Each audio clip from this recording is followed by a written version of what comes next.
श्री हरि। ओम नमो भगवते वासुदेवाय। आप सभी भक्तों का दिन शुभ और मंगलमयी हो। प्यारे भक्तों, आज आप सभी श्रवण करेंगे मार्गशीर्ष मास की यानी अगहन मास के शुक्ला पक्ष की एकादशी की व्रत कथा। अगहन माह के शुक्ला पक्ष की एकादशी को मोक्षदा एकादशी के नाम से जाना जाता है। यह व्रत विशेष रूप से मोक्ष प्रदायक माना गया है। महाभारत के युद्ध में भगवान श्री कृष्ण ने अर्जुन को गीता का उपदेश इस तिथि को ही दिया था। यही कारण है कि मोक्षदा एकादशी को गीता जयंती भी मनाई जाती है। आज भगवान कृष्ण के दामोदर रूप की पूजा की जाती है। इस व्रत का विधान उत्पन्ना एकादशी के समान ही है। इस दिन व्रत रखने से पितरों का मोक्ष मिलता है। इसके साथ ही भक्तों के सभी पाप कट जाते हैं। माना जाता है कि इस दिन भगवान विष्णु और माता लक्ष्मी की पूजा करने से जीवन में सुख समृद्धि आती है और घर में खुशहाली बनी रहती है। आपको बता दें कि एकादशी व्रत में भोजन को लेकर भी कुछ नियम है, जैसे कि इस दिन चावल खाना भी वर्जित माना गया है। इसका धार्मिक और वैज्ञानिक कारण दोनों है। पौराणिक कथाओं के अनुसार माता शक्ति की क्रोध से बचने के लिए महर्षि मेधा ने अपने शरीर का त्याग कर दिया था, जिसका कुछ अंश धरती के अंदर समा गया था और जिस दिन यह हुआ उस दिन एकादशी था। इस घटना के बाद महर्षि मेधा ने चावल और जौ के रूप में धरती पर जन्म लिया। इस कारण चावल और जौ को जीव माना जाता है। उसके सेवन को महर्षि मेधा के मांस और रक्त के सेवन करने जैसा माना जाता है। इस दिन चावल ना खाने का वैज्ञानिक कारण है कि चावल में जल तत्व की मात्रा अधिक होती है, जो चंद्रमा ग्रह को प्रभावित करती है और इसके प्रभाव से मन विचलित और चंचल हो जाता है। अब जानिए मोक्षदा एकादशी व्रत के नियम के बारे में। मोक्षदा एकादशी के दिन पूर्व ही दसवीं तिथि से तामसिक भोजन का सेवन करने से बचना चाहिए। इस व्रत में विष्णु जी के साथ सूर्य देव की भी पूजा करनी चाहिए।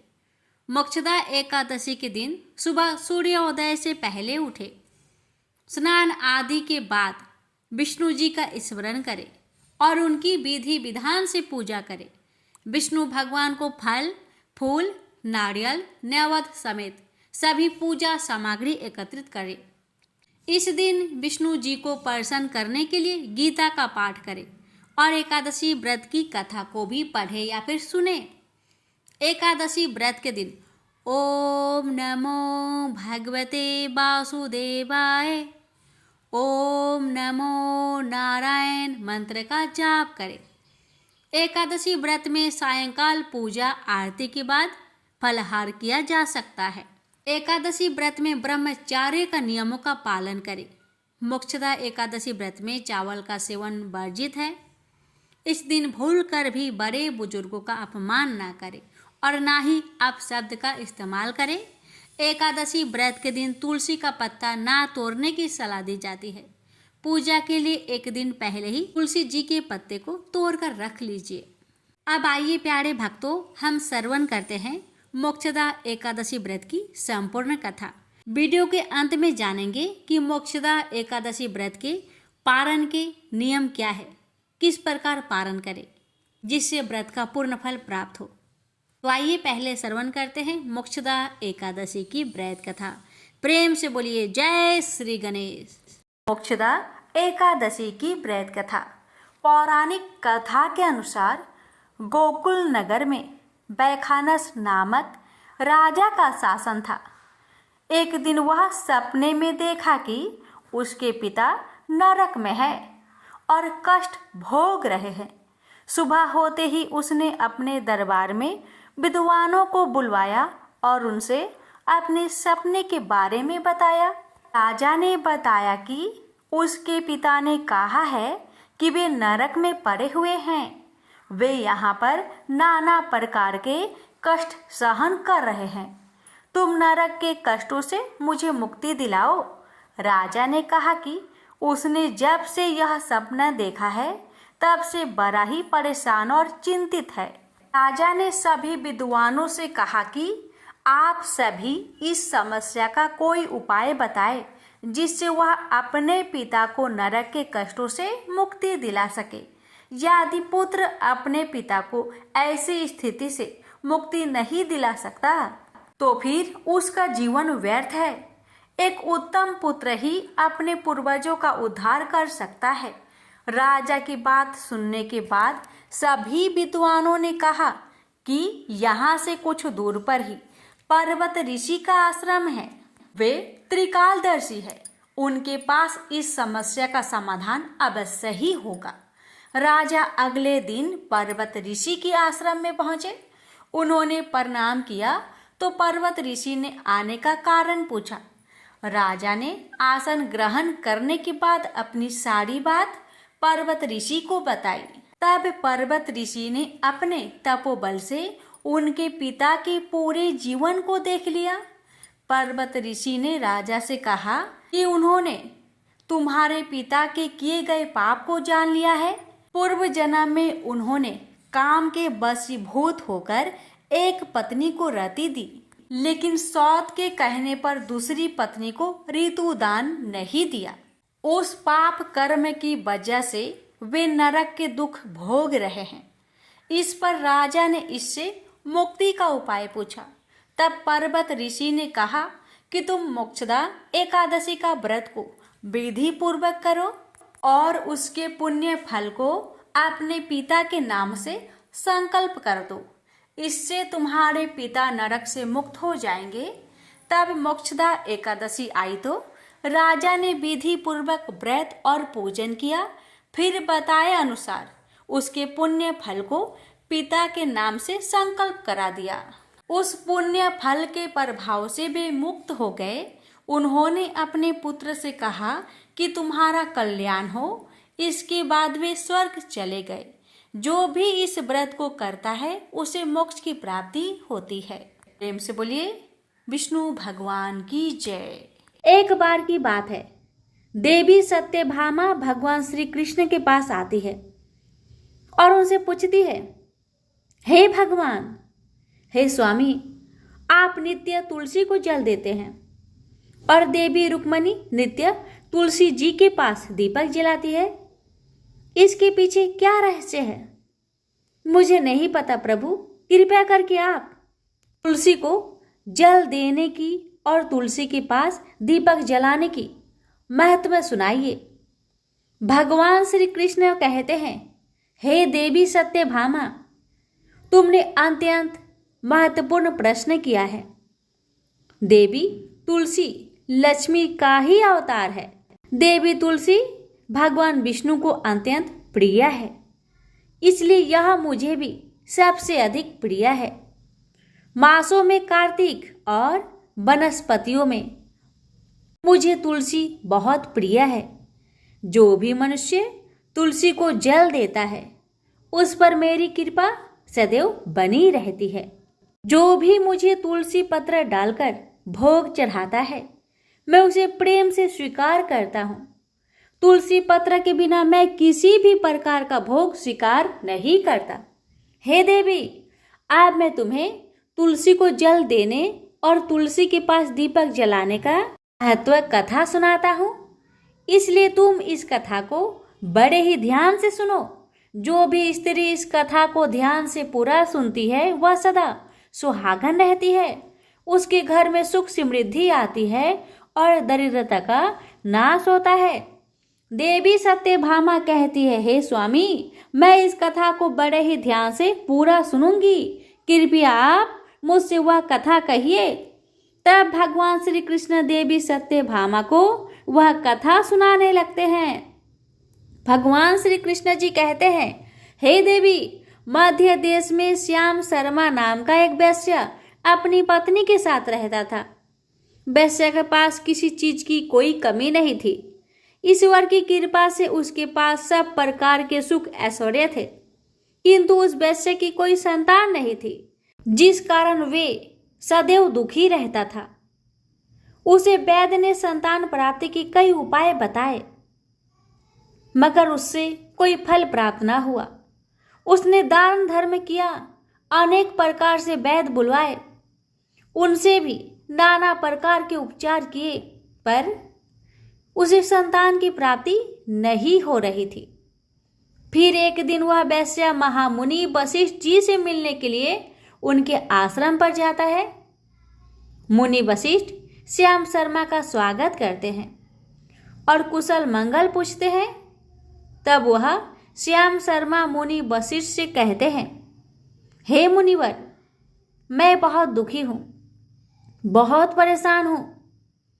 मेरी कोई संतान नहीं है और संतान के बिना मेरा उद्धार कैसे होगा। मैंने संतान प्राप्ति के लिए अनेक उपाय किए, दान धर्म किए, किंतु मुझे संतान नहीं हो रही है। कृपा करके आप मुझे यह बताइए कि किस कारण से, किस अपराध से मुझे पुत्र की प्राप्ति नहीं हो रही है। क्या मुझसे अनजाने में कोई बहुत बड़ा पाप हुआ है? बताइए। तब मुनि वशिष्ठ जी अपनी दिव्य दृष्टि से श्याम शर्मा के पूर्व जन्म के बारे में जान लेते हैं और कहते हैं, हे वत्स, पिछले जन्म में तुम्हारे द्वारा बहुत ही घोर पाप हो गया था। इस कारण से तुम्हें इस जन्म में संतान सुख प्राप्त नहीं हो रहा है। सुनकर श्याम शर्मा बड़ा दुखी हुआ, पर फिर भी श्याम शर्मा कहता है, हे मुनिवर, कृपया मुझे बताइए, पिछले जन्म में मुझसे ऐसा कौन सा पाप हुआ था और उस पाप से मुक्त होने के लिए भी मुझे कौन सा उपाय करना चाहिए? कृपा करके मुझे बताइए। वशिष्ठ जी कहते हैं, हे वत्स, पिछले जन्म में तुमने जो अपराध किया था उसके विषय में सुनो। पिछले जन्म में तुम एक अहंकारी वैश्य थे। तुम्हारा जन्म धनवान कुटुंब में हुआ था। तुमने पिछले जन्म में एक गाय को अत्यंत दुख दिया था। एक दिन एक गाय भूख और प्यास से व्याकुल होकर तुम्हारे द्वार पर आई थी, किंतु तुमने उस गाय को न रोटी खिलाई, न चारा खिलाया और न ही उसे जलपान कराया। तुमने बड़ी ही निर्दयता से उस गाय को अपमानित करके घर से निकाल दिया। उस गाय ने अभी अभी बछड़े को जन्म दिया था और भूख से व्याकुल होने के कारण वह गाय वहीं पर मूर्छित होकर गिर पड़ी और उस दिन वह अपने बछड़े को दूध नहीं पिला पाई। इसलिए इस गाय ने तुम्हें श्राप दे दिया था। इस गाय के श्राप के कारण तुम्हारी ऐसी दुर्दशा हो रही है। उस गाय के श्राप के कारण तुम्हें इस जन्म में संतान नहीं हो पा रही। वशिष्ठ जी की बात सुनकर उसे बड़ा दुख हुआ और वह स्वयं को कोसने लगा और कहने लगा, हाय, मैंने ये क्या कर दिया। एक बेचारी दुखी गौ माता की सेवा नहीं की। मैंने बहुत बड़ा गुनाह किया है और उसी का दंड मुझे भोगना पड़ रहा है। श्याम शर्मा वशिष्ठ जी से कहता है, हे मुनिवर, मुझसे बहुत बड़ा अपराध हुआ है। अब मैं इस पाप का प्रायश्चित कैसे करूं? क्या करूं? कृपया आप ही मुझे मार्गदर्शन दीजिए। मैंने जो पाप किया है उससे मुक्ति का कोई उपाय भी अवश्य होगा। मैं अपना सब कुछ देकर उस पाप का प्रायश्चित करूंगा। कृपया आप ही कोई उपाय बताएं। मुझे संतान प्राप्ति कैसे हो सकती है? बताएं, क्योंकि शास्त्र कहते हैं पुत्र के बिना मनुष्य का उद्धार नहीं हो सकता। तब मुनि वशिष्ठ कहते हैं, हे वत्स, इस पाप का एक ही उपाय है। तुम पुत्र प्राप्ति के लिए पुत्रेष्ट यज्ञ करो। इसी यज्ञ के फलस्वरूप तुम्हें संतान की प्राप्ति होगी। इस यज्ञ को संपन्न करके तुम ब्राह्मण को भोजन कराओ, वस्त्र और गाय का दान करो, तभी तुम्हें इस पाप से मुक्ति मिलेगी। तब श्याम शर्मा वशिष्ठ जी को धन्यवाद देते हुए कहते हैं, हे मुनिवर, आपका कोटि कोटि धन्यवाद। मैं आपके कहे अनुसार अवश्य ही पुत्रेष्ट यज्ञ करूंगा और ब्राह्मणों को गायों का दान करूंगा। इतना कहकर श्याम शर्मा जल्दी से अपने घर को लौट आता है और अपनी पत्नी को सारी बात सुनाता है। फिर वो दोनों ही पुत्रेष्ठ यज्ञ की तैयारी करते हैं। अनेक ऋषि मुनियों को निमंत्रण देकर वह श्याम शर्मा पुत्रेष्ठ यज्ञ संपन्न करता है और उन ऋषि मुनियों तथा ब्राह्मणों को गाय दान करता है।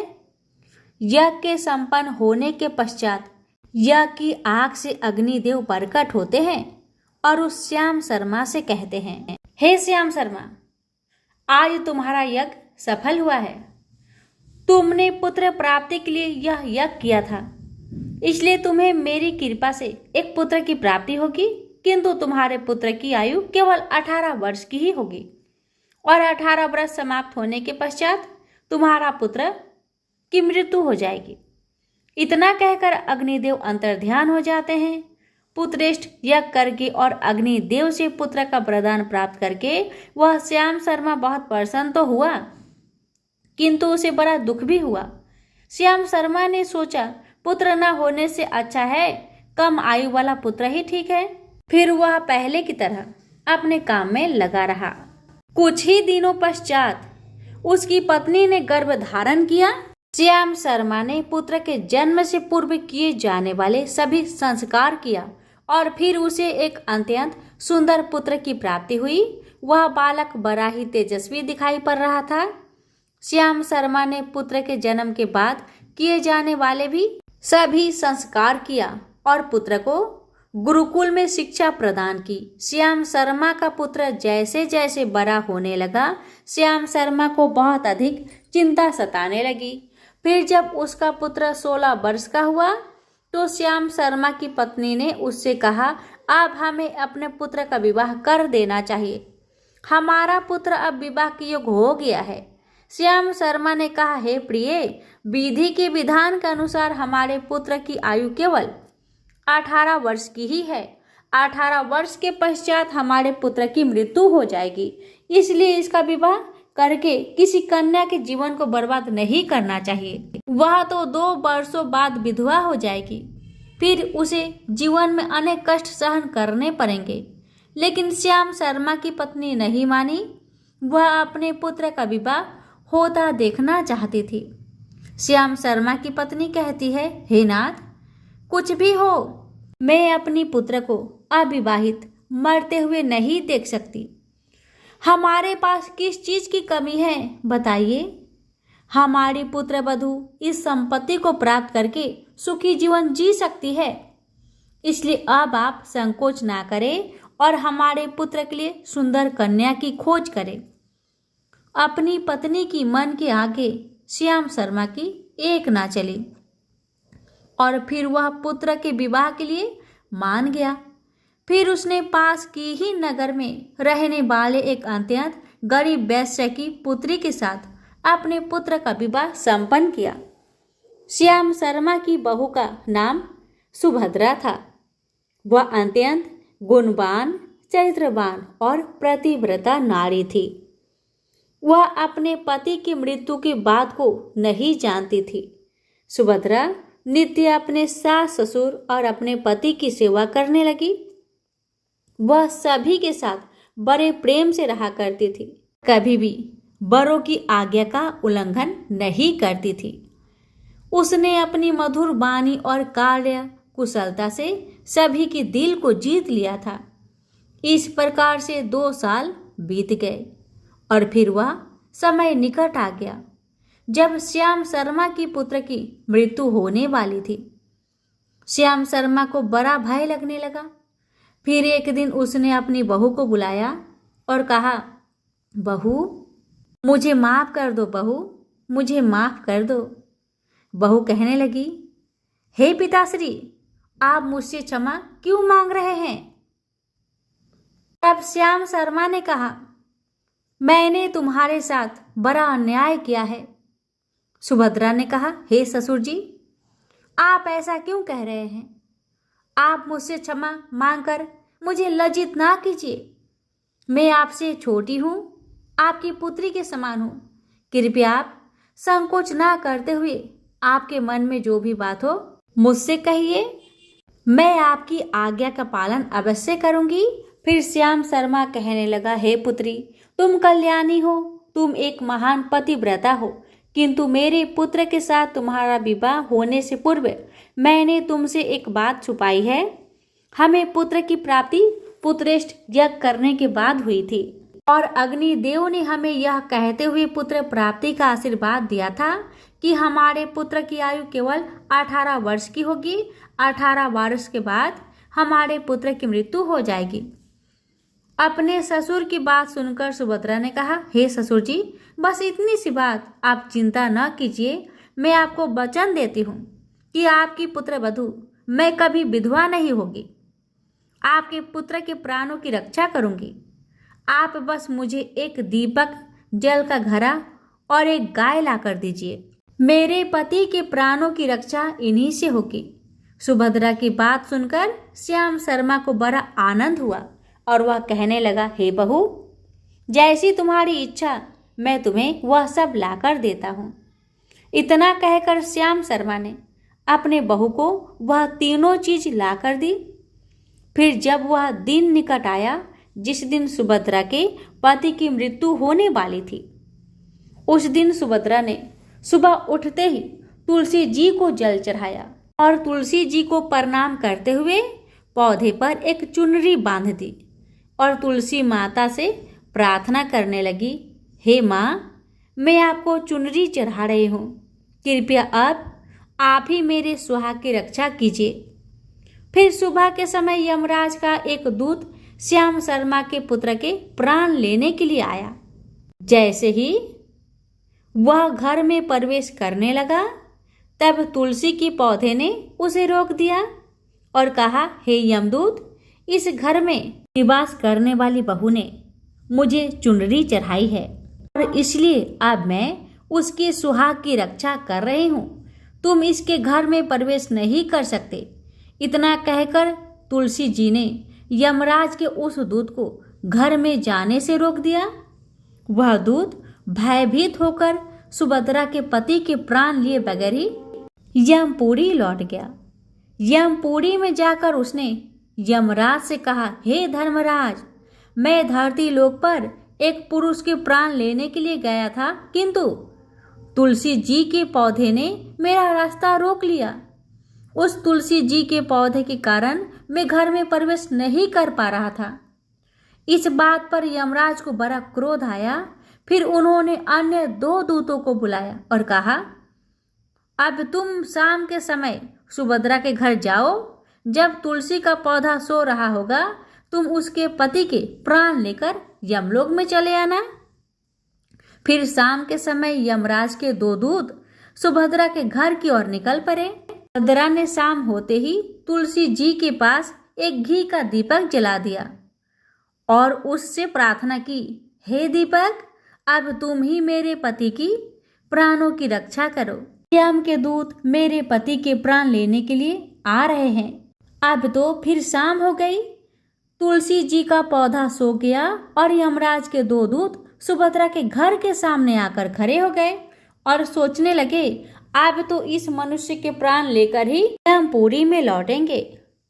जैसे ही यम के दूत सुभद्रा के घर में प्रवेश करने लगे, तुलसी जी के पास लगाए हुए दीपक ने उनका रास्ता रोक दिया और कहा, हे दूतों, तुम अब इस सुभद्रा के पति के प्राण नहीं ले जा सकते। उस स्त्री ने मुझे प्रज्वलित करके, यानी दीपक को प्रज्वलित करके अपने पति की प्राणों की रक्षा करने की प्रार्थना की है, इसलिए अब मैं उसके पति की प्राणों की रक्षा कर रहा हूँ। इसलिए तुम आज उसके पति के प्राण नहीं ले जा सकते। तुम यहीं से लौट जाओ, नहीं तो मैं सब कुछ जलाकर भस्म कर दूंगी और मेरी अग्नि में तुम दोनों भी जलकर भस्म हो जाओगे। उस पर दीपक की बात सुनकर यमराज के दूत भयभीत हो गए और फिर यमपुरी लौट गए। वहां पर जाकर उन्होंने यमराज जी को सारा वृत्तांत सुनाते हुए कहा, हे यमराज, आपकी आज्ञा का पालन करते हुए हम दोनों शाम के समय उस पुरुष के प्राण लेने के लिए गए थे, किंतु तुलसी जी के पास लगाए हुए दीपक ने हमारा रास्ता रोक दिया, इसलिए हम खाली हाथ ही वापस आ गए। यह सुनकर यमराज भगवान को बड़ा क्रोध आ गया। फिर उन्होंने अन्य 4 दूतों को बुलाया और कहा, अब तुम सुबह उस सुभद्रा के जागने से पहले ही जाओ और उसके पति के प्राण लेकर आओ। यमराज जी की आज्ञा पाकर दूत सुबह सुभद्रा के घर की तरफ जाने लगे, लेकिन इधर सुभद्रा ने रात को ही घर के दरवाजे के सामने जल से भरा हुआ लोटा रख दिया और उससे प्रार्थना की कि मेरे पति की रक्षा कीजिए। यम के दूत मेरे पति के प्राण लेने के लिए आ रहे हैं। अब आप ही मेरे सुहाग की रक्षा कर सकते हैं। इतना कहकर वह सुभद्रा सोने के लिए चली गई। इधर यम के दूत सुबह सुभद्रा के जागने से ही पहले उसके घर पर पहुंच गए। जैसे ही वह घर के अंदर प्रवेश करने लगे, तब उस लोटे के अंदर से भरे हुए जल ने कहा, तुम रुक जाओ, अब तुम इस घर में प्रवेश नहीं कर सकते। यह घर अब मेरी सुरक्षा में है। मैं सुभद्रा की पति के प्राण तुम्हें लेकर नहीं जाने दूंगा। अगर तुमने इस घर में प्रवेश किया तो मैं नरक की अग्नि को बुझा दूंगा। इससे सारा नरक लोक डूब जाएगा। यह सुनकर यमराज जी के दूत घबरा गए और एक दूसरे की तरफ देखकर उस स्थान से भाग गए। वे सभी यम के दूत यमराज जी के पास लौट गए और उनसे कहने लगे, हे धर्मराज जी, आपकी आज्ञा का पालन करने के लिए हम चारों सुबह सुभद्रा के जागने से पहले ही उसके पति के प्राण लेने के लिए पहुंच गए थे, किंतु सुभद्रा के घर के बाहर रखे हुए जल के लोटे ने हमारा मार्ग रोक लिया और इसी कारण से हम उसके घर में प्रवेश नहीं कर सके। अब यमराज को बहुत ही अधिक क्रोध आ गया। इस बार उन्होंने 8 यमदूतों को बुलाया और कहा, हे यमदूतों, अब जल्दी से जाओ और बलपूर्वक उस मनुष्य के प्राण खींचकर यमलोक में लेकर आओ। अंत दिया था और गौ माता से विनती की, हे गौ माता, आज यमदूत मेरे पति के प्राण लेने के लिए आ रहे हैं। अब आप ही मेरे सुहाग की रक्षा कीजिए। आप ही कर सकते हैं। हे गौ माता, मैं आपकी शरण में आई हूँ, कृपया मुझे विधवा होने से बचा लीजिए। उस गाय ने कहा, हे पुत्री, तुम चिंता मत करो, तुम्हारे पति की प्राणों की रक्षा स्वयं मैं करूंगी। मेरे होते हुए यम के दूत तुम्हारे घर में प्रवेश नहीं कर पाएंगे, इसलिए तुम चिंता से मुक्त होकर अपने पति की सेवा करो। फिर जैसे ही वे यमदूत घर के अंदर प्रवेश करने के लिए आगे बढ़ते हैं, तब वह गाय उन्हें रोक देती है और कहती है, इस घर में तुम लोग प्रवेश नहीं कर सकते। इस घर की रक्षा मैं कर रही हूँ। मेरे रहते कोई भी इस घर के अंदर प्रवेश नहीं कर सकता। यदि तुमने घर के अंदर प्रवेश करने का कोशिश किया तो मैं तुम सभी को श्राप दे दूंगी। अगर तुम्हें इस घर के अंदर प्रवेश करना है तो पहले मेरे प्राण लेने पड़ेंगे और तुम सभी को गौ हत्या का पाप लगेगा, जिसका कोई प्रायश्चित नहीं है। वहां पर उपस्थित सभी यमदूत गाय माता की श्राप देने वाली बात को सुनकर भयभीत हो गए। वे जानते थे कि गाय के द्वारा दिए गए श्राप से कोई मुक्त नहीं कर सकता और गौ हत्या तो संसार का सबसे बड़ा अपराध है, महापाप है, जिसका कोई भी प्रायश्चित नहीं है। इसलिए वे सभी वहां से खाली हाथ लौटकर यमराज जी के पास चले गए। यमपुरी में जाकर उन यमदूतों ने यमराज को सारा वृत्तांत सुनाते हुए कहा, हे धर्मराज जी, उस सुभद्रा के पति की प्राणों की रक्षा एक गाय माता कर रही है। उस गाय ने हमें श्राप देने की बात कही है, इसलिए हम सभी डरकर आपके पास लौट आए हैं। हम में गाय का सामना करने की शक्ति नहीं है। उन यमदूतों की बात सुनकर यमराज आग बबूला हो गए और स्वयं भैंस पर सवार होकर स्वयं पृथ्वी लोक की ओर निकल पड़े। अब आके होता है ये, यमराज जी अपने भैंस पर सवार होकर उस सुभद्रा के घर के पास चले आते हैं।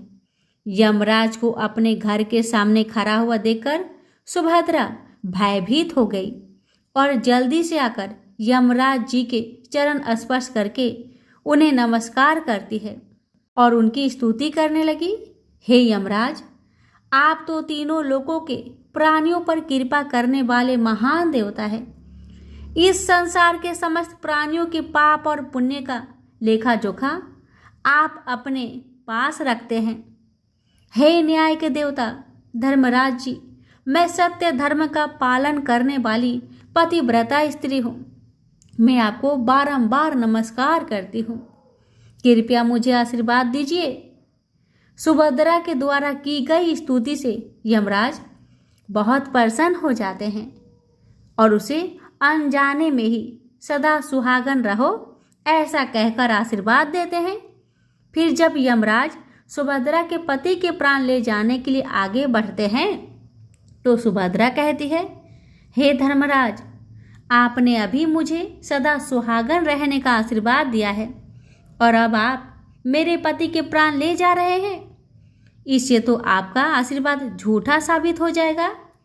यह सुनकर धर्मराज जी रुक जाते हैं और सुभद्रा की ओर देखकर मुस्कुराने लगते हैं। सुभद्रा के निर्मल हृदय और अपने पति के प्रति समर्पण भाव को देखकर यमराज अत्यंत प्रसन्न होते हैं। सुभद्रा की ओर देखकर यमराज कहते हैं, पुत्री, आज तुमने साक्षात मृत्यु को ही पराजित किया है। मैं तुम्हारे पतिव्रत धर्म से अत्यंत प्रसन्न हूँ। अब मैं तुम्हारे पति के प्राण छोड़ देता हूँ। तुम्हारी जो भी मनोकामना है वह मुझसे मांग लो। तब सुभद्रा ने कहा, हे धर्मराज जी, मैं अपनी पति के लिए 100 वर्ष की आयु मांगती हूँ। मेरे लिए मेरे पति ही परमेश्वर है। मैं अपने पति को छोड़कर जीवित नहीं रह सकती, इसलिए आप मुझे यही वरदान दीजिए। तब यमराज प्रसन्न होकर कहते हैं, तथास्तु। हे कल्याणी, आज से जो भी स्त्री अपने घर के सामने तुलसी का पौधा लगाती है, तुलसी के पास शाम को दीपक जलाती है, जिस घर के सामने गाय बंधी होती है और जो स्त्री अपने घर के सामने जल का लोटा रखती है, उसके घर में कभी मेरे दूत प्रवेश नहीं करेंगे। इतना कहकर यमराज जी उस स्थान से अंतर्ध्यान हो गए। भगवान श्री कृष्ण कहते हैं, हे देवी, इस प्रकार से उस सुभद्रा ने अपने पतिव्रता धर्म का पालन करके अपने पति के मृत्यु को टाल दिया था। इसलिए जो भी स्त्री अपने घर के सामने तुलसी जी का पौधा लगाती है, रोज शाम को तुलसी जी के पास दीपक जलाती है, उसके घर में मृत्यु प्रवेश नहीं कर सकती है। जिस घर के सामने गाय बंधी होती है, उस घर में कभी दुख दरिद्रता नहीं आती। जो स्त्री अपने घर के सामने जल से भरा हुआ लोटा रखती है, उसके घर में कभी शोक नहीं होता है। भक्तों, ये थी तुलसी जी में जल देने और दीपक जलाने का महत्व की कथा। ये भगवान श्री कृष्ण ने देवी सत्यभामा को सुनाए। प्रेम से बोलिए हरे कृष्णा। यह अध्याय संक्षेप में कुछ महत्वपूर्ण शब्दों और अवधारणाओं का वर्णन करता है, जिनका उपनिषदों में विस्तार से उल्लेख किया गया है।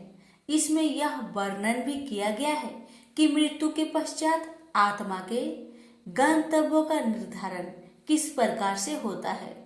देह का त्याग करते समय यदि हम भगवान का स्मरण करते हैं, तब हम निश्चित रूप से उसे पा लेंगे। इसलिए अपने दैनिक कार्य को संपन्न करने के साथ साथ हमें सदैव उसकी विशेषताओं, गुणों और दिव्य लीलाओं का चिंतन करना चाहिए। जब हम अनन्य भक्ति से अपने मन को भगवान में पूर्णतया तल्लीन कर लेते हैं, तब हम भौतिक आयामों से परे आध्यात्मिक क्षेत्र में प्रवेश करते हैं। तत्पश्चात इस अध्याय में भौतिक क्षेत्र में स्थित कुछ लोगों की चर्चा की गई है। इसमें बताया गया है कि सृष्टि के चक्र में ये लोक और पर निवास करने वाले असंख्य प्राणी कैसे इनमें प्रकट होते हैं और प्रलय के समय पुनः अव्यक्त हो जाते हैं। किंतु इस व्यक्त और अव्यक्त सृष्टि से परे भगवान का दिव्य लोक है। वे जो प्रकाश के मार्ग का अनुसरण करते हैं, वे अंततः दिव्य लोक में पहुंचते हैं और फिर कभी नश्वर संसार में लौटकर नहीं आते। जबकि अंधकार के मार्ग का अनुसरण करने वाले लोग जन्म, रोग, बुढ़ापे और मृत्यु के अनंत चक्रों में देहांतरण करते रहते हैं। अर्जुन ने कहा, हे भगवान, ब्रह्म क्या है, अध्यात्म क्या है और कर्म क्या है, आदिभूत को क्या कहते हैं और अधिदेव किसे कहते हैं? हे मधुसूदन, अधियज्ञ कौन है और यह अधियज्ञ शरीर में कैसे रहता है? हे कृष्ण, दृढ़ मन से आपकी भक्ति में लीन रहने वाले मृत्यु के समय आपको कैसे जान पाते हैं? परम कृपालु भगवान ने कहा, परम अविनाशी सत्ता को ब्रह्म कहा जाता है। किसी मनुष्य की अपनी आत्मा को अध्यात्म कहा जाता है। प्राणियों के दैहिक व्यक्तित्व से संबोधित कर्म और उनकी विकास प्रक्रिया को कर्म या सकाम कर्म कहा जाता है। हे देवधारियों में श्रेष्ठ, भौतिक अभिव्यक्ति जो निरंतर परिवर्तित होती रहती है उसे अधिभूत कहते हैं। भगवान का विश्व रूप जो इस सृष्टि में देवताओं पर भी शासन करता है उसे अधिदेव कहते हैं। सभी प्राणियों के हृदय में स्थित मैं परमात्मा अधियज्ञ या सभी यज्ञों का स्वामी कहलाता हूँ। वे जो शरीर त्यागते समय मेरा स्मरण करते हैं वे मेरे पास आएंगे। इस संबंध में निश्चित रूप से कोई संदेह नहीं है। हे कुंती पुत्र, मृत्यु के समय शरीर छोड़ते हुए मनुष्य जिसका स्मरण करता है वह उसी गति को प्राप्त होता है, क्योंकि वह सदैव ऐसे चिंतन में लीन रहता है। इसलिए सदा मेरा स्मरण करो और युद्ध लड़ने के अपने कर्तव्य का भी पालन करो। अपना मन और बुद्धि मुझे समर्पित करो, तब तुम निश्चित रूप से मुझे पा लोगे, इसमें कोई संदेह नहीं है। हे पार्थ, अभ्यास के साथ जब तुम अविचलित भाव से मन को मुझ पुरुषोत्तम भगवान के स्मरण में लीन करते हो तब तुम निश्चित रूप से मुझे पा लोगे। भगवान सर्वज्ञ, आदि पुरुष, नियंता, सूक्ष्म से सूक्ष्मतम, सबका पालक, अज्ञानता के सभी अंधकारों से परे और सूर्य से अधिक तेजवान है और अचिंतनीय दिव्य स्वरूप के स्वामी है। मृत्यु के समय जो मनुष्य योग के अभ्यास द्वारा स्थिर मन के साथ अपने प्राणों को भोग के मध्यम स्थिर कर लेता है और दृढ़ता पूर्वक पूर्ण भक्ति से दिव्य भगवान का स्मरण करता है, वह निश्चित रूप से उसे पा लेता है। वेदों के ज्ञाता उसका वर्णन अविनाशी के रूप में करते हैं। महान तपस्वी ब्रह्मचार्य व्रत का पालन करते हैं और उसमें स्थित होने के लिए सांसारिक सुखों का त्याग करते हैं। मैं तुम्हें इस मुक्ति के मार्ग के संबंध में संक्षेप में बताऊंगा। शरीर के समस्त द्वारों को बंद कर मन को हृदय स्थल पर स्थिर करते हुए और प्राण वायु को सिर पर केंद्रित करते हुए मनुष्य को दृढ़ योगिक चिंतन में स्थित हो जाना चाहिए। जो देह त्यागते समय मेरा स्मरण करता है और पवित्र अक्षर ओम का उच्चारण करता है वह परम गति को प्राप्त करेगा। हे पार्थ, जो योगी अनन्य भक्ति भाव से सदैव मेरा चिंतन करते हैं उनके लिए मैं सरलता से सुलभ रहता हूँ, क्योंकि वे निरंतर मेरी भक्ति में तत्लीन रहते हैं। मुझे प्राप्त कर महान आत्माएं फिर कभी इस संसार में पुनः जन्म नहीं लेती, जो अनित्य और दुखों से भरा है, क्योंकि वे पूर्ण सिद्धि प्राप्त कर चुकी होती हैं। हे अर्जुन, इस भौतिक सृष्टि के सभी लोकों में ब्रह्मा के उच्च लोक तक तुम्हें पूर्ण जन्म प्राप्त होगा। हे कुंती पुत्र, परंतु मेरा धाम प्राप्त करने पर फिर आगे पूर्ण जन्म नहीं होता। 1000 चक्र के 4 युग महायुग का ब्रह्म का कल्प एक दिन होता है और इसकी अवधि की उसकी एक रात्रि होती है। इसे वही बुद्धिमान समझ सकते हैं जो दिन और रात्रि की वास्तविकता को जानते हैं। ब्रह्मा के दिन के शुभ आरंभ पर सभी जीव अव्यक्त अवस्था से व्यक्त होते हैं और रात्रि होने पर पुनः सभी जीव अव्यक्त अवस्था में लीन हो जाते हैं। ब्रह्मा के दिन के आगमन के साथ असंख्य जीव पुनः जन्म लेते हैं और ब्रह्मांडीय रात्रि के आने पर अगले ब्रह्मांडीय दिवस के आगमन पर स्वतः पुनः प्रकट होने के लिए विलीन हो जाते हैं। व्यक्त और अव्यक्त सृष्टि से परे अन्य अव्यक्त स्वास्थ्य आयाम है। जब सब कुछ विनष्ट हो जाता है किंतु उसकी सत्ता का विनाश नहीं होता। यह अव्यक्त आयाम परम गंतव्य है और इस पर पहुंचकर फिर कोई नश्वर संसार में लौट कर नहीं आता। यह मेरा परम धाम है। परमेश्वर का दिव्य व्यक्तित्व सभी सत्ताओं से परे है। यद्यपि यह सर्वव्यापक है और सभी प्राणी उसके भीतर रहते हैं, तथापि उसे केवल भक्ति द्वारा ही जाना जा सकता है। हे भरत श्रेष्ठ, अब मैं तुम्हें इस संसार से दूर विभिन्न भागों के संबंध में बताऊंगा। इनमें से एक मार्ग मुक्ति की ओर ले जाने वाला है और दूसरा पूर्ण जन्म की ओर ले जाता है। वे जो पर ब्रह्मा को जानते हैं और जो उन 6 मासों में जब सूर्य उत्तर दिशा में रहता है, चंद्रमा के शुक्ल पक्ष की रात्रि और दिन के शुभ लक्षण में देह त्याग करते हैं, वे परम गत व्यक्ति को प्राप्त करते हैं। वैदिक कर्म कांडों का प्लान करने वाले साधक चंद्रमा के कृष्ण पक्ष की रात्रि में धुएं के समय जब सूर्य दक्षिणायन में रहता है, 6 माह के भीतर मृत्यु को प्राप्त होते हैं। वे स्वर्ग लोक को प्राप्त करते हैं। स्वर्ग के सुख भोगने के पश्चात वे पुनः धरती पर लौट कर आते हैं। प्रकाश और अंधकार के ये दोनों पक्ष संसार में सदा विद्यमान रहते हैं।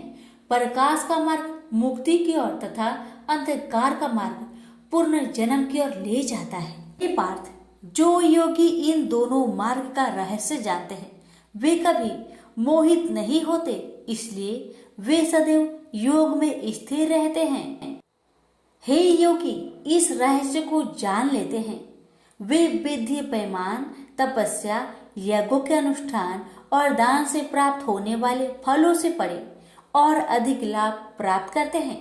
ऐसे योगियों को भगवान का परम धाम प्राप्त होता है।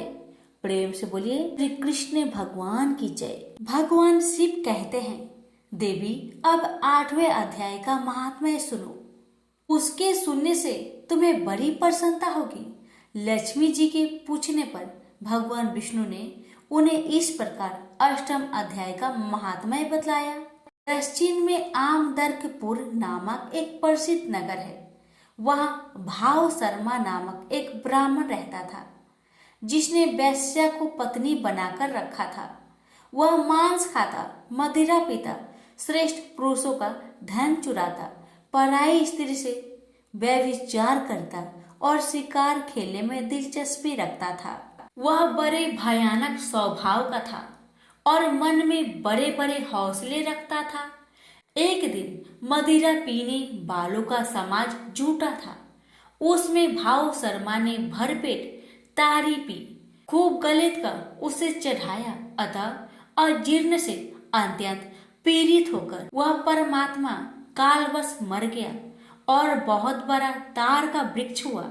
उसकी घनी और ठंडी छाया का आश्रय लेकर ब्रह्म राक्षस भाव को प्राप्त हुआ। कोई पति पत्नी वहां रहा करते थे। उसके पूर्व जन्म की घटना इस प्रकार है। एक कुशीबल नामक ब्राह्मण था, जो वेदांग के तत्वों का ज्ञाता, संपूर्ण शास्त्रों के अर्थ का विशेषज्ञ और सदाचारी था। उसकी स्त्री का नाम कुमति था। वह बड़े खोटे विचार की थी। वह ब्राह्मण विद्वान होने पर भी अत्यंत लोभवश अपनी स्त्री के साथ प्रतिदिन भैंस, काल पुरुष और घोड़े आदि बड़े दानों को ग्रहण किया करता था, परंतु दूसरे ब्राह्मणों को दान में मिली हुई कौड़ी भी नहीं देता था। वे ही दोनों पति पत्नी कालवश मृत्यु को प्राप्त होकर ब्रह्म राक्षस हुए। वे भूख और प्यास से पीड़ित हो इस पृथ्वी पर घूमते हुए उसी तार वृक्ष के पास आए और उसके मूल भाग में विश्राम करने लगे। इसके बाद पत्नी ने पति से पूछा, हे नाथ, हम लोगों का यह महान दुख कैसे दूर होगा तथा इस ब्रह्म राक्षस योनि से किस प्रकार हम दोनों की मुक्ति होगी। तब उस ब्राह्मण ने कहा, ब्रह्म विद्या के उपदेश, आध्यात्मिक तत्व के विचार और कर्म विधि के ज्ञान बिना किस प्रकार संकट से छुटकारा मिल सकता है। यह सुनकर पत्नी ने पूछा कि तत् ब्रह्मा की मध्यात्मा की कर्म पुरुषोत्तम वह ब्रह्म क्या है, अध्यात्म क्या है और कर्म कौन सा है। उसकी पत्नी के इतना कहते ही जो आश्चर्य घटना घटित हुई उसको सुनो। उपयुक्त वाक्य गीता के 8वें अध्याय का श्लोक था। उसके श्रवण से वह वृक्ष उस समय तार के रूप को त्याग कर भाव शर्मा नामक ब्राह्मण हो गया। तत्काल ज्ञान होने से विशुद्ध चित होकर वह पाप के चोले से मुक्त हो गया तथा उस आधे श्लोक के ही महात्म्य से वे पति पत्नी भी मुक्त हो गए। उनके मुख से देवाथी 8वें अध्याय का आधा श्लोक निकल पड़ा था।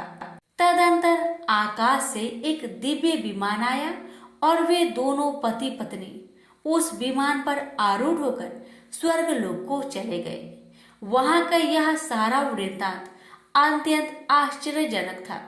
उसके बाद उस बुद्धिमान ब्राह्मण भाव शर्मा ने आदर पूर्वक उस आधे श्लोक को लिखा और देव जनार्दन की आराधना करने की इच्छा से वह मुक्तिदायिनी काशीपुरी में चला गया। वहां उस उद्धार बुद्धि वाले ब्राह्मण ने भारी तपस्या आरंभ की। उसी समय क्षीर सागर की कन्या भगवती लक्ष्मी ने हाथ जोड़कर देवताओं के भी देवता जगतपति जनार्दन से पूछा, नाथ आप सहसा नींद त्याग कर खड़े क्यों हो गए। श्री भगवान बोले, देवी काशीपुर में भी भागीरथी के तट पर बुद्धिमान ब्राह्मण भाव शर्मा मेरी भक्ति रस से परिपूर्ण होकर अत्यंत कठोर तपस्या कर रहा है। वह अपनी इंद्रियों को बस में करके गीता के 8वें अध्याय के आधे श्लोक का जप करता है। मैं उसकी तपस्या से बहुत संतुष्ट हूँ। बहुत देर से उसकी तपस्या के अनुरूप फल का विचार कर रहा था। प्रिय, इस समय वह फल देने को मैं उत्कंठित हूँ। पार्वती जी ने पूछा, भगवान श्री हरि सदा प्रसन्न होने पर भी जिनके लिए चिंतित हो उठे थे उस भगवत भाव शर्मा ने कौन सा फल प्राप्त किया है। श्री महादेव जी बोले, देवी द्विज श्रेष्ठ भाव शर्मा प्रसन्न हुए। भगवान विष्णु के पार्षद को पाकर अत्यधिक सुख को प्राप्त हुआ तथा उसके अन्य वंशज भी जो नरक यातना में पड़े थे उसी के शुद्ध कर्म से भागवत धाम को प्राप्त हुई। पार्वती, यह 8वें अध्याय का महात्म्य थोड़े में ही तुम्हें बताया है। इस पर सदा विचार करते रहना चाहिए। प्रेम से बोलिए उमापति शंकर भगवान की जय, लक्ष्मी नारायण की जय। बात उस समय की है जब परशुराम ने अपनी प्रतिज्ञा के अनुसार पृथ्वी को क्षत्रियों से रहित कर दिया था। तब वे अपने गुरु भूतनाथ के चरणों में प्रणाम करने और गुरु पत्नी अम्बा तथा उनके नारायण तुल्य दोनों गुरुपुत्र कार्तिकेय और गणनायक को देखने की लालसा से कैलाश पहुँचे। वहाँ उन्होंने अत्यंत अद्भुत कैलाशपुरी का दर्शन किया। अपने गुरु की उस दिव्य पुरी के दर्शन कर उनका नंदन आनंद विभोर हो गए। फिर उन्होंने शिव का 15 योजन ऊंचा और 4 योजन विस्तृत अत्यंत सुंदर आश्रम देखा। परशुराम वहां सबसे मिले और उन्होंने सबसे बात की। इसके बाद वे नंदीकेश्वर से आज्ञा प्राप्त कर प्रसन्नता पूर्वक आश्रम के भीतर प्रविष्ट हुए। कुछ ही आगे जाने पर महातपस्वी परशुराम ने बहुमूल्य रत्नों से निर्मित सैकड़ों मंदिर देखे।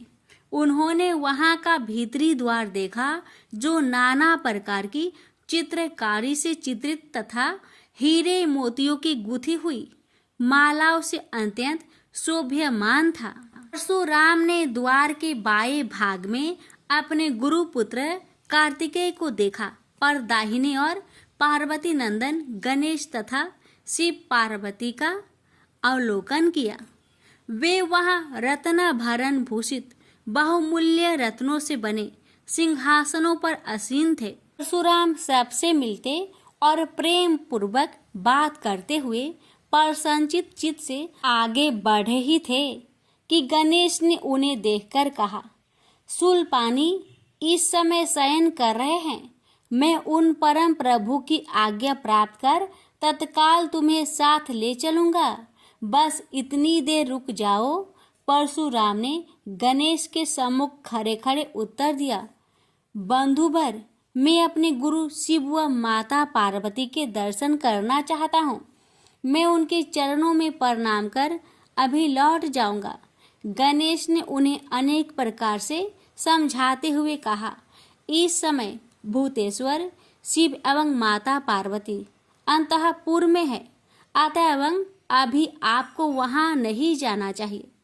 परम गुरुदेव शिव एवं माता पार्वती के चरण कमलों के दर्शन करने का मेरा सहज अधिकार है। परशुराम अपने आग्रह पर दृढ़ थे, किंतु गणेश उन्हें अत्यंत विनय पूर्वक समझाते रहे। मैं तो परम पिता शिव एवं माता पार्वती के दर्शनार्थ जाऊंगा ही। यह कहकर परशुराम आगे बढ़ना ही चाहते थे कि गणेश ने उन्हें रोक दिया। 21 बार पृथ्वी को क्षत्रियों से रहित करने वाले भृगु नंदन कुपित हो गए और उनका गणेश से विवाद ही नहीं हुआ, हाथापाई भी होने लगी। कुमार कार्तिकेय ने उन्हें समझाने का प्रयास किया, किंतु क्रोध परशुराम ने उन्हें धक्का दे दिया, जिससे वह गिर गए। शिव पुत्र गणेश ने उठकर परशुराम की ओर डंडा के लिए उनकी भर्त्सना की, तो क्रोध परशुराम ने अपना तीक्ष्ण परशु उठा लिया। तब गणेश ने अपनी सूंड बढ़ाकर उन्हें उसमें लपेट लिया और घुमाने लगे। गणेश की सूंड में लिपटे परशुराम सर्वथा असहाय और निरुपाय थे। गणेश के योग बल से परशुराम स्तंभित रह गए। गणेश ने परशुराम को सप्तद्वीप, सप्त पर्वत, सप्त सागर, भूलोक, स्वर्गलोक, जनलोक, ध्रुवलोक, गौरीलोक और शंभुलोक में घुमाते हुए समुद्र में फेंक दिया। परशुराम समुद्र में तैरने लगे तो निरामयी गणनाथ ने उन्हें पुनः अपनी सूंड में उठा लिया और घुमाते हुए बैकुंठ धाम दिखाकर गोलोक धाम का दर्शन करा दिया। वहां परशुराम ने मंद मंद मुस्कुराते हुए बंसी विभूषित नव निरत श्री कृष्ण के साथ रासवेड़ी राधा का दर्शन किया, तो वे बार बार उनके मंगलमयी चरण कमलों में प्रणाम करने लगे। कुछ देर बाद परशुराम सचेत होकर पृथ्वी पर गिर पड़े। समय उनका प्रतिवादी मुख स्तंभ गणेश जी द्वारा किया हुआ स्तंभन भी दूर हो गया। तब उन्होंने अपने अभीष्ट देवता श्री कृष्ण के जगत गुरु शिव द्वारा प्रदत्त परम दुर्लभ स्रोत एवं कवच का स्मरण किया और संपूर्ण शक्ति से सूर्य की प्रभा के तुल्य तीक्ष्णतम अपने परशु से गौरी नंदन पर प्रहार कर दिया। गणेश ने अपने परम पूज्य पिता के अमोघ अस्त्र का सम्मान करने के लिए उसे अपने बाएं दांत से पकड़ लिया। शिव शक्ति के प्रभाव से वह तेजस्वी परशु गणेश के बाएं दांत को समूल काट कर पुनः रेणु का पुत्र परशुराम के हाथ में लौट आया।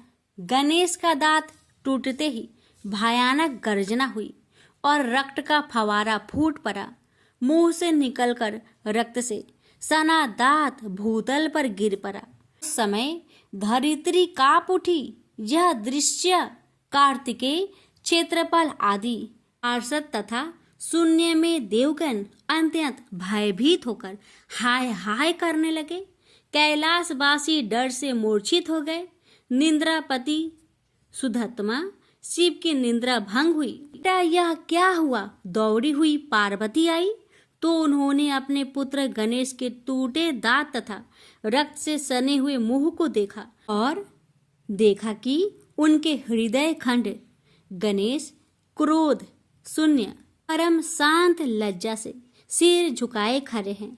अत्यंत व्याकुल होकर उन्होंने स्कंद से पूछा, क्या बात है, यह कैसे हुआ? स्कंद द्वारा संपूर्ण वृत्तांत सुनकर पार्वती अत्यंत क्रोध हुई और अपने प्रिय पुत्र गणेश जी को सीने से लगाकर रोती हुई शिव से बोली, मेरे पुत्र गणेश और आपके शिष्य परशुराम में किसका दोष है, आप ही निर्णय करें।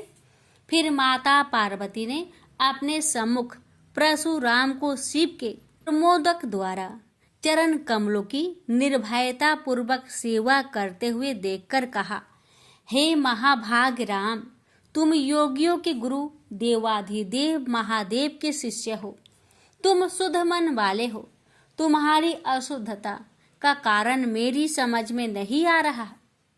तुमने करुणामय गुरु से अमोघ परशु प्राप्त कर पहले तो उसकी क्षत्रिय जाति पर परीक्षा की और अब गुरु पुत्र पर परीक्षा की है।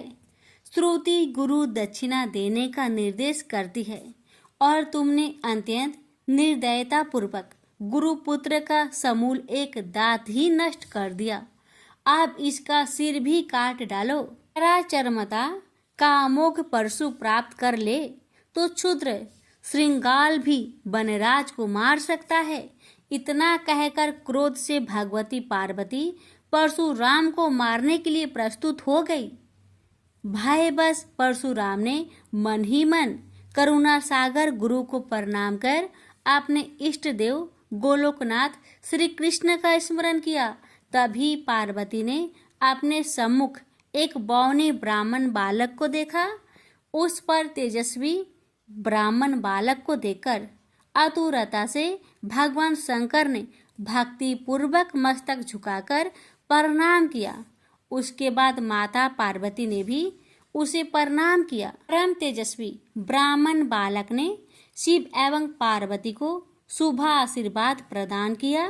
यह दृश्य देखकर कैलाशवासी बालक बालिकाएं भयभीत एवं चकित हो गए। फिर भगवान शंकर ने उनका पूजन किया। वे वामन भगवान रत्न सिंहासन पर विराजमान थे। उनका उत्कृष्ट तेज सर्वत्र फैल रहा था। भगवान शंकर ने मधुर शब्दों में कहा, आज मेरा परम सौभाग्य है जो आपने कृपा पूर्वक मेरे यहाँ पधार कर मुझे सेवा का अवसर प्रदान किया है। सुतोष शिव की मधुर वाणी से प्रसन्न होकर ब्राह्मण बाल रूपी स्वयं श्री हरि ने गंभीर स्वर में कहा, आप लोग की वर्तमान स्थिति जानकर मैं श्वेत द्वीप से आ रहा हूँ। मेरे भक्तों का कभी अमंगल नहीं होता। मेरा सहस्त्र सार उनके रक्षार्थ प्रतिक्षण प्रस्तुत रहता है, किंतु गुरु के रुष्ट होने पर मैं विवश हो जाता हूँ। गुरु की अवहेलना बलवती होती है। विद्या और मंत्र प्रदान करने वाला गुरु अभिष्ट देव से 100 गुना श्रेष्ठ है। गुरु से बढ़कर कोई देवता नहीं है, पार्वती से बढ़कर कोई पतिव्रता नहीं है तथा गणेश से उत्तम कोई जितेंद्रिय नहीं है। भृगु नंदन ने गुरु पत्नी एवं गुरु पुत्र की अवहेलना कर दी है। उसी का मार्जन करने के लिए मैं यहाँ उपस्थित हुआ हूँ। श्री हरि ने भगवान शंकर के बाद भगवती पार्वती से कहा, तुम जग जननी हो, तुम्हारे लिए गणेश, कार्तिकेय और परशुराम भी पुत्र तुल्य है। इन परशुराम ने स्नेह के प्रति शिव और तुम्हारे मन में भेद नहीं है। अतः एवं जो उचित समझो करो। देव बड़ा प्रबल होता है। बालकों का यह विवाद तो देव दोष से ही घटित हुआ है। तुम्हारे इस प्रिय पुत्र का एक दंत नाम वेदों में प्रसिद्ध है। फिर श्री हरि ने परशुराम से कहा, राम, तुमने क्रोधवश शिवा पुत्र गणेश का दांत तोड़कर अनुचित किया है। इस कारण तुम निश्चय ही अपराधी हो। ये सर्वशक्ति स्वरूपा पार्वती प्रकृति से परे और निर्गुण है। श्री कृष्ण भी इन्हीं की शक्ति से शक्तिशाली हुए हैं। ये समस्त देवताओं की जननी है, तुम इनकी स्तुति कर इन्हें संतुष्ट करो। इतना कहकर श्री हरि बैकुंठ के लिए प्रस्थान कर गए। परशुराम ने भी स्नान कर शुद्ध वस्त्र धारण कर लिए। वह हाथ जोड़कर गुरुदेव के चरणों में प्रणाम कर सिर झुकाए जगजननी गौरी का स्तवन करने लगे। भक्तवर परशुराम के संपूर्ण अंग पुलकित थे और उनके नेत्र से अश्रु प्रवाहित हो रहे थे। इस प्रकार करुण प्रार्थना करते हुए अंत में परशुराम ने कहा, जगजननी रक्षा करो, मेरे अपराध को क्षमा कर दो। भला कहीं बच्चे के अपराध करने से माता कुपित होती है। यह कहकर परशुराम ने माता पार्वती के चरणों में प्रणाम कर अत्यंत दुखी होकर रोने लगे। परशुराम की करुण प्रार्थना से करुणामयी पार्वती का हृदय द्रवित हो गया। उन्होंने प्रीति पूर्वक परशुराम को अभय दान देते हुए कहा, बेटा अब शांत हो जाओ। आशुतोष के अनुग्रह से तुम्हारी सर्वत्र विजय हो। सर्वतरात्मा श्री हरि तुम पर सदा प्रसन्न रहे। गुरुदेव शिव में तुम्हारी भक्ति सुदृढ़ रहे। तुम अमर हो जाओ।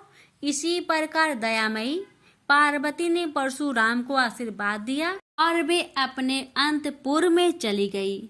उस समय वहां श्री भगवान के मंगल नाम का उच्च घोष होने लगा। फिर परशुराम ने एकदंत गणेश का स्तवन किया और गंधे, पुष्प, धूप, दीप एवं तुलसी रहित नैवेद्य आदि से लंबोदर की प्रीति पूर्वक पूजा की। परशुराम ने भक्ति भाव से भाई गणेश को संतुष्ट कर माता पार्वती एवं कृपा सिंधु त्रिलोचन के चरणों में प्रणाम किया। फिर उन्होंने गुरु की आज्ञा प्राप्त कर प्रसन्नता पूर्वक वहां से प्रस्थान किए। प्रेम से बोलिए गौरी पुत्र गणेश भगवान की जय। हर हर महादेव। माता पार्वती की जय। हर व्रत के कथा के साथ पढ़ी और सुनी जाने वाली लपसी तपसी की कहानी। एक लपसी था, एक तपसी था। तपसी हमेशा भगवान की तपस्या में लीन रहता था। लपसी रोजाना 1.25 सेर की लपसी बनाकर भगवान का भोग लगाकर जीम लेता था। एक दिन दोनों लड़ने लगे। तपसी बोला, मैं रोज भगवान की तपस्या करता हूँ, इसलिए मैं बड़ा हूँ। तपसी बोला, मैं रोज भगवान को 1.25 सेर लापसी का भोग लगाता हूँ, इसलिए मैं बड़ा हूँ। नारद जी वहां से गुजर रहे थे। दोनों को लड़ता देखकर उनसे पूछा कि तुम क्यों लड़ रहे हो। तपसी ने खुद के बड़ा होने का कारण बताया और लपसी ने अपना कारण बताया। नारद जी बोले, तुम्हारा फैसला मैं कर दूंगा। दूसरे दिन लपसी और तपसी नहाकर अपनी रोज की भक्ति करने आए तो नारद जी ने छुपकर 1.25 करोड़ की एक अंगूठी उन दोनों के आगे रख दी। तपसी की नजर जब अंगूठी पर पड़ी तो उसने चुपचाप अंगूठी उठाकर अपने नीचे दबा ली। लपसी की नजर अंगूठी पर पड़ी लेकिन उसने ध्यान नहीं दिया। भगवान को भोग लगाकर लपसी खाने लगा। नारद जी सामने आए तो दोनों ने पूछा कि कौन बड़ा है। तो नारद जी ने तपसी से खड़ा होने को कहा। वो खड़ा हुआ तो उसके नीचे दबी अंगूठी दिखाई पड़ी। नारद जी ने तपसी से कहा, तपस्या करने के बाद भी तुम्हारी चोरी करने की आदत नहीं गई, इसलिए लपसी बड़ा है और तुम्हें तुम्हारी तपस्या का कोई फल भी नहीं मिलेगा। तपसी शर्मिंदा होकर माफी मांगने लगा। उसने नारद जी से पूछा, मुझे मेरी तपस्या का फल कैसे मिलेगा। नारद जी ने कहा, यदि कोई गाय और कुत्ते की रोटी नहीं बनाएगा तो फल तुम्हें मिलेगा। यदि कोई ब्राह्मण को भोजन करवाकर दक्षिणा नहीं देगा तो फल तुम्हें मिलेगा। यदि कोई साड़ी के साथ ब्लाउज नहीं देगा तो फल तुझे मिलेगा। यदि कोई दिए से दिया जलाएगा तो फल तुझे मिलेगा। यदि कोई सारी कहानी सुने लेकिन तुम्हारी कहानी नहीं सुने तो फल तुझे मिलेगा। उसी दिन से हर व्रत कथा कहानी के साथ लपसी तपसी की कहानी भी सुनी और कही जाती है। तो प्रेम से बोलिए विष्णु भगवान की जय। प्यारे भक्तों, इस वर्ष मोक्षदा एकादशी का व्रत 11 दिसंबर को मनाई जाएगी और पारण का समय रहेगा 12 दिसंबर को सुबह 7:03 से सुबह 9:10 तक। पारण का समय व्रत तोड़ने का समय होता है। आमतौर पर एकादशी व्रत के अगले दिन सूर्योदय के बाद पारण किया जाता है, इसलिए द्वादशी तिथि 12वें चंद्र दिवस के भीतर पारण करना आवश्यक है, जब तक कि द्वादशी सूर्योदय से पहले समाप्त ना हो जाए। एकादशी व्रत खोलने के बाद चावल अवश्य ग्रहण करने चाहिए। इस बात का विशेष रूप से ध्यान रखें कि व्रत का पारण अन्न खाकर नहीं करना चाहिए। इसके बाद आप अन्य चीजें जैसे मेवे या फल आदि खा सकते हैं। वीडियो अच्छी लगे तो वीडियो को लाइक शेयर करें। चैनल पर पहली बार आए हैं तो चैनल को सब्सक्राइब करें। आप सभी भक्तों का दिन शुभ और मंगलमय हो। जय श्री कृष्ण। राधे राधे।